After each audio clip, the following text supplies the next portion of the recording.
എന്താണ് കേന്ദ്ര ബജറ്റിലെ ഹൽവ സെറിമണി എന്നറിയാമോ? കേന്ദ്ര ബജറ്റ് അവതരിപ്പിക്കുന്നതിന് ഏതാനും ദിവസങ്ങൾക്ക് മുമ്പ് ധനമന്ത്രാലയത്തിൽ നടക്കുന്ന ഒരു ചടങ്ങാണിത്.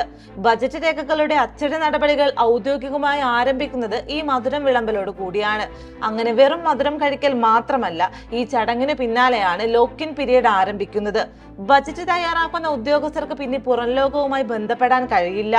രഹസ്യങ്ങൾ സൂക്ഷിക്കുന്നതിന്റെ ഭാഗമായി ഇവർക്ക് ഫോൺ ഉപയോഗിക്കാനോ വീട്ടിൽ പോകാനോ ഉള്ള അനുവാദവും ഉണ്ടാകില്ല. നോർത്ത് ബ്ലോക്കിലെ ബേസ്മെന്റിലാണ് ഹൽവ ഉണ്ടാക്കുക. ധനമന്ത്രി നേരിട്ടെത്തിയാണ് ഉദ്യോഗസ്ഥർക്ക് ഹൽവ നൽകുക.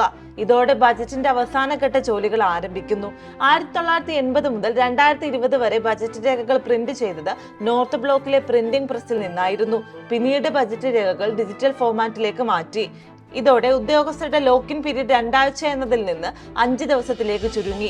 മോദി ഗവൺമെന്റ് വന്നതിനു ശേഷം റെയിൽ ബജറ്റ് മെയിൻ ബജറ്റുമായി മെർജ് ചെയ്തതും ഫെബ്രുവരി 1 ബജറ്റ് അവതരണം മാറ്റിയതും ബജറ്റിനെ പൂർണ്ണമായി ഡിജിറ്റൈസ് ചെയ്തതും ഉൾപ്പെടെയുള്ള മാറ്റങ്ങൾ വന്നെങ്കിലും ഹൽവ സെറിമണി മാത്രം മാറ്റമില്ലാതെ തുടരുന്നുണ്ട്.